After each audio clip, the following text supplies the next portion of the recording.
Are we doing this again? Are we going to try this one more time? Absolutely. We're here, Brad. It's Brad and John. He's John, I'm Brad, and together, what do we do? What do we accomplish? Do we do anything positive with our talking so far? This is what, our fifth show? We did three last week. Episode number 5. Episode number five. And for folks who have missed previous episodes, if you go to Instagram and you look up our show on Instagram, you can see the agenda for each of the previous 4 shows that we've had. You can see the recap listed. Right, and coming soon, we will have, I'm still not sure, matter of fact, by the way, you're listening to Egbert. This is not a normal radio station. You can check out what we're about by Egbert, EGGBURT.com, or you can actually go to the radio page of Egbert, Egbert, EGGBURT, onair.com, egbertonair.com. And then I'll tell you a little bit about our benefactor, Mr. Egbert himself, who is the guy who bought the radio station and is funding us. And we've changed it around a little bit. John and I are on between 7 and 8. Between 8 and noon, we have Armstrong and Getty. If you've never heard them before, 2 really entertaining and very informative guys. Sometimes entertaining and informative is not necessarily in the same breath, if you know what I'm saying. From noon to 3, we have Mr. Red State himself, Eric Erickson, and then from 3 to 6, we have Markley, Van Camp, and Robinson. Just Robbins. Markley, Van Camp, and Robinson. 3 guys sitting around, talking a little bit of this, talking a little bit of that, having a good time, and you're part of the conversation, and it's a lot of fun. John, you do the johncombest.com website. Every day you are at it since 2001, and this is our morning check where we're going to say, according to John Combest, what are the 3 big stories this morning on johncombest.com, the top 3? I'll hit the top 3, and if there's any we want to discuss, we'll get right into them. Number 1, Senator Eric Schmidt was on CNN, and he's discussing his bipartisan legislation to encourage the FAA. Shout out to Shelley Barr, encouraging the FAA to speed up commercial spaceflight permits. He notes that we are in a race with China on commercial spaceflight, and he wants the FAA to get moving on these permits. That's story number 1. Story number 2 is a state representative from Southern Missouri named Chris Dinkins, not to be confused with pro wrestling manager Big Daddy Dink, wants to protect Missouri from Gaza refugees.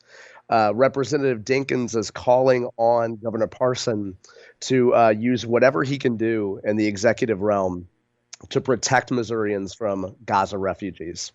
And third, we have a unique instance in St. Charles County. The St. Charles County Council has been discussing a resolution suggesting that the county should not openly accept certain Latino refugees until the Biden administration cleans up its Immigration Act. Last night, a number of urban activists somehow found their way to the St. Charles County Executive Building, which is a feat in itself, and staged a mass protest and a lot of creative stunts to oppose the St. Charles County Council's resolution about Latino immigrants. The highlight that listeners will be interested in is that St. Louis Public Radio has a fantastic shot of an urban activist literally gasping at a comment made by Bill Eigel, which I think is beautiful because for years, people in St. Charles County have been gasping at Bill Eigel. Now urban activists get to come to St. Charles County and gasp at Bill Eigel. So those are our top 3 stories. Was Bill Eigel there last night?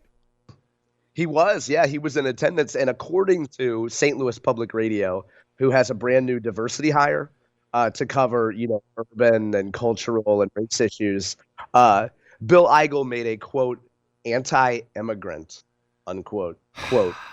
So, of course, it's probably something about, America's sovereignty or protecting Missourians against crime. But it was deemed, of course, as anti-immigrant by St. Louis Public Radio. Did you hear the chant last night? I did not hear the chant. What was the chant? Oh, the chant that was going on last night in St. Charles County Council meeting was from let me see if I get it right, from Palestine to Mexico. Right. Yes. I'm sorry to interrupt. Go ahead. Borders have got to go.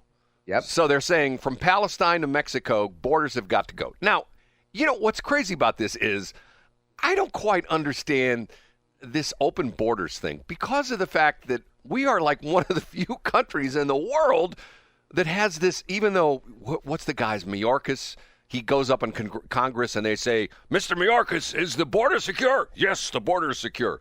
Would you like to have that guy as the police chief in your local community? Unbelievable. I mean, of course not. When after like we had, what was it, last night or the night before, there were like 9 armed robberies in the Central West End, and you get Mayorkas, the chief of police for, like, let's say we're just kind of make up the Central West End's his own little city, and you get him on an interview and you say, Chief Mayorkas, there were 9 armed robberies last night in the Central West End. Is it safe in the Central? Well, yes, we have a safety issue. There's no problem in the Central West End. What planet does the guy live on? Well, here's the thing, because you must always, when you're on the political left, you must always devolve to the lowest common denominator. And everyone is okay. And, as the signs at the St. Charles County Council meeting read last night, there's no such thing as illegal immigrants when you're on stolen land, Brad. And once again, we must check our white privilege and accept the fact that we should accept anyone in any territory because we're on Native American land.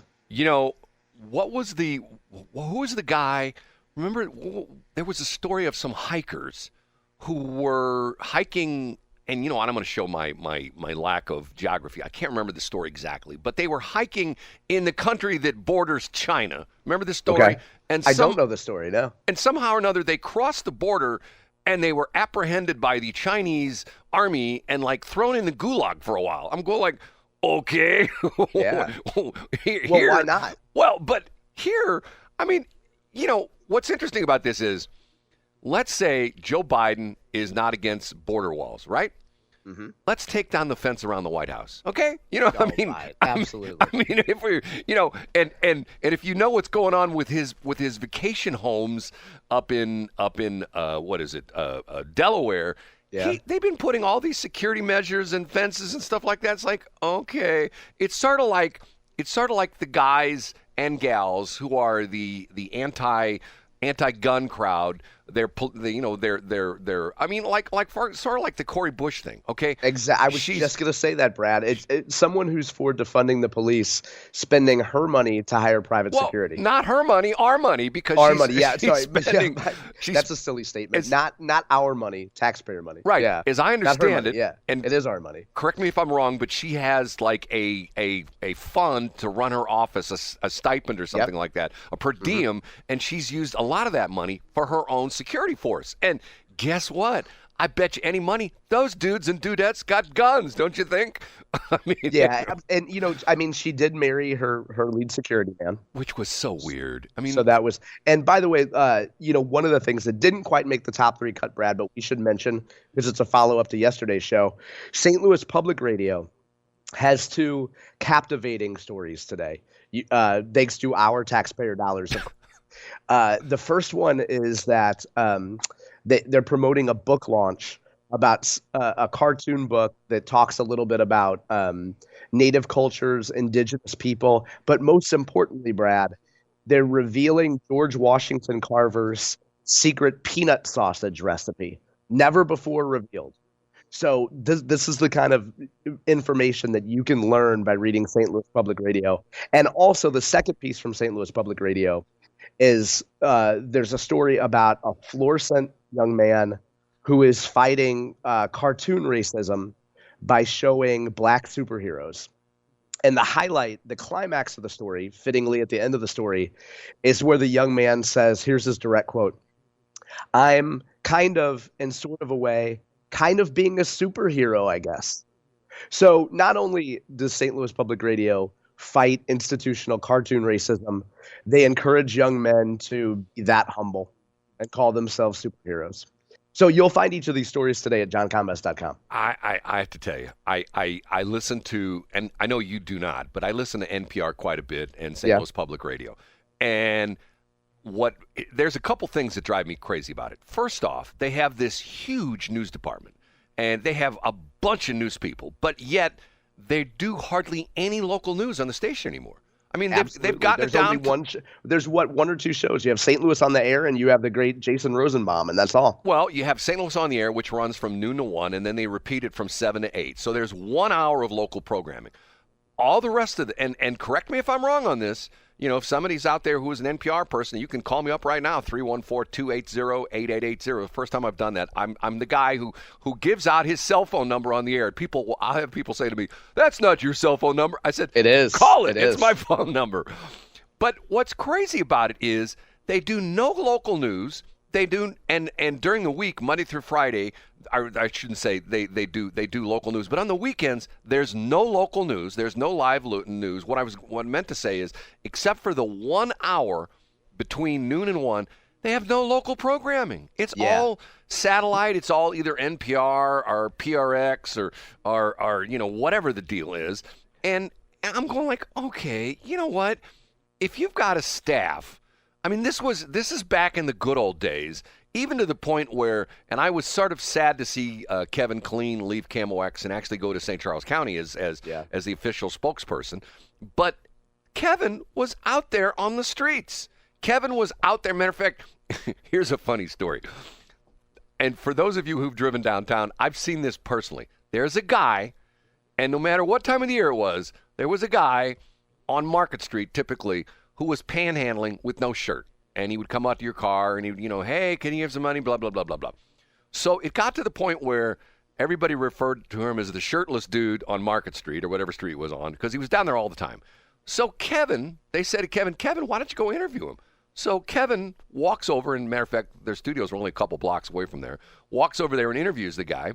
And the guy was, pretty interesting. And Kevin has his way of interviewing people, and he asks the questions, and you got to know Kevin. Kevin's sort of his presentation is, you know who I'm talking about, right? Oh yeah, absolutely. Would I describe him best if I said he's somewhat deadpan? He's absolutely, yeah. I mean, you wouldn't, if you read the verbatim transcript of his stand-ups, right? You would think that they were straight, but he's actually being sarcastic, right? And he's an interesting guy. He worked for me a long time ago, and once again, I have tremendous respect for him. So he's talking to the guy, blah blah blah blah blah blah blah, and then he says to the guy, "Okay, so you get this money, what do you do with it?" And he says, "I go over to the statue and buy drugs." Now, what he's talking about is, do you know which statue we're talking about? Which one? No, I don't know. This is the firefighters memorial statue that's down there. I know exactly what you're talking about. Right, yep. Right. It's between that Market and what is it, Pine or something like that. It's that patch of land, right? There. It's that park that goes essentially from Market West all the way out to Union Station, all the way out. Which is now a homeless encampment, right? Which is now the homeless encampment, right? Because they moved them away from City Hall because Kamala Harris was in town, so they moved to the old Civil Courts building, which is just west of the City Hall. And I'm going like, okay, whatever, boy, I don't know. I mean, and you don't ever listen at all, do you? I don't. Now, the other thing, though, in defense of St. Louis Public Radio, and this will be the second day in a row that I voice a defense of public radio. Clearly, I'm sick. Is that they do a lot of local reporting that ends up on a website. Well, but however, if you don't make it a point to visit St. Louis Public Radio's website, or you don't go to their social media, you would have no idea that they're actually reporting on local education issues, local government issues, or statewide government issues. If you just listen to the radio, you would think they were what Brad Hildebrand has coined McRadio. Well, and you know what? Thank you. You're exactly right. Their website is excellent, but it's public radio. That's what they call themselves. Yeah. And once again, when you're the public radio station, the priority, this is me, the priority should be your on-air product, and secondarily, it should be your web content. Now, let's take that a different way. Let's say all of a sudden the Post-Dispatch bought themselves a radio station. Mm-hmm. Their primary contact to me would be what's in the paper, and they still print the actual printed paper, and they actually, still have it online. That would be your primary content. Your secondary content would be what you put on the radio. I mean, and it's the same thing with Channel 5. Their primary contact in content is that TV station. You know, the thing that you look at on TV that if those of you who remember, it's got a knob on it and a button, in the old days, and you spin one knob and the channels would change and stuff like that. But they do a nice job with the website, and what they do is, especially with most of the TV stations now, they're taking their video content and they're writing a story on the website, but it features the video content. Yep, they do a great job. Right. You're right. And once again, you got sort of like the best of both worlds. As opposed to, now the Post-Dispatch has been trying to do this for a long time, where they send out some of their photographers with video gear as well, too. Yep. And they're doing, and once again, I say more power to them. Just because you're a newspaper doesn't mean everything has to be in print. But you said it exactly right. I don't quite get it. And here's the thing, though. If I'm at St. Louis Public Radio and I'm a reporter, I don't get to make the decision of the fact that 23 to 24 hours a day we have Mick Radio. So all I can do if I'm a reporter is put together the best content I can for social and for the website. So we can't really, I don't know to what extent, clearly reporters at St. Louis Public Radio don't have a say in that. But how much does the local station management really does national NPR say, here are the 18 hours a day that you will broadcast? Well, it's a hodgepodge of stuff because it's not all NPR. Some of the programs are from some of these other organizations. Like there's a big organization. Minnesota has a huge statewide national public public radio operation, and they have their Minnesota MPR, Minnesota Public Radio, and then there's another one used to be called I can't remember what it's called, PRX. And there are several other organizations that essentially are not for profit, quote unquote, we use air quotes on that supply programming to NPR and to the various the various public radio stations. And what the program director's job at those stations is to decide what they take. Like, for example, they used to have the lady who, and you know what, I can never remember her name, and I'm not making fun of her, but she was on NPR. She was on KWMU for a long time. She sounded like she was 150 years old. Diane Rehm. Exactly. And the deal I do a great Diane Rehm. This is the Diane Rehm show. Right. Now, at some point, I was making fun of her years ago, and then someone suggested that she had a voice box or she had her larynx removed. I don't know what happened. No, I believe she had a stroke. Okay. I believe that was the issue. Aren't I the jerk? But she wasn't that old. But a lot of people go like, who is this weird voice? Painful. That came out of WAMU, out of Washington, D.C., which is the American University Public Radio Station. Then you have WNYC, which is another big, and once again, then you have WGBH in Boston, which are all the big. And see, the crazy thing about it is these particular operations provide content that they resell to other public radio stations around the country. I don't think our own homegrown station does that. I don't think they're providing any content that goes anywhere. What I do think is the great Jason Rosenbaum, a number of his pieces are picked up by national NPR, and they should be. I mean, he's the best reporter in Missouri. But that's on the news. And a lot of times, if he's covering a national issue like the Missouri U.S. Senate race or an abortion issue, it'll be syndicated nationwide. But that's on the news side. I mean, what I'm saying is like, for example, WNYC. There are programs that are produced. I get it. I get what you're saying. But I think on the national audio, I think Jason will do audio pieces that are picked up and broadcast nationwide. Well, but that's the whole idea when you're on Associated Press, UPI, AP, whatever, is as an affiliate you are. And trust me, how do I know this? Because I used to get paid for occasionally I'd do news which would end up on AP. And, you did it. I mean, you were an early guy in it, right? Right. And I would do various things. I mean, probably here's a bizarre story. Probably the one story that I did which turned into quote unquote an international news story. You're going to laugh when I tell you this crazy story. There was a group of retired people. This is probably, 30 years ago. And a press release came out from, of all people, White Castle. White Castle issued a press release. And at the time, the news director at the old KSOQ, and I was not in the news department, I was one of the jocks, as a joke, he gives me this press release. Hey, check this out. I bet you could go cover this. And what it was there was a huge retirement community in Arizona that was having a day when they were going to pay tribute to all the people there from the East Coast of the Midwest. And what do you have on the East Coast of the Midwest that you don't have in Phoenix, Arizona, or whatever this place was? You don't have White Castle. Because for a long time, the furthest west White Castle was the one right there in Cave Springs. Then they expanded into Kansas City. I don't know if you know there's not. And they failed in Kansas City. They pulled out of Kansas City. There are no more White Castles in Kansas City. So the furthest west White Castle in the country is in Columbia. And how do I know that? Because at the time, my daughter and my one son were going to school at Mizzou, and it was right down the street from my daughter's apartment complex.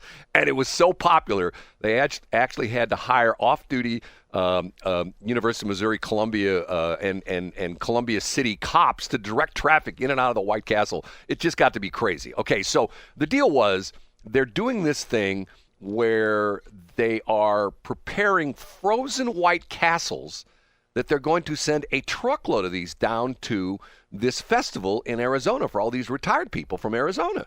So I can't remember who it was. The news director says, "Hey, Brad, cover this." Okay, fine. I jump in my car with my recorder, my microphone. I go down to the White Castle commissary, and they're loading this frozen, refrigerated tractor trailer with all these White Castles. And the story behind it is, it was like 120,000 White Castles. And the story was they'd been working on this for like a month. Every one of the White Castles in the St. Louis area, on the night shift where it was sort of slow, they were making White Castles, cooking them up, and then putting them in their freezer.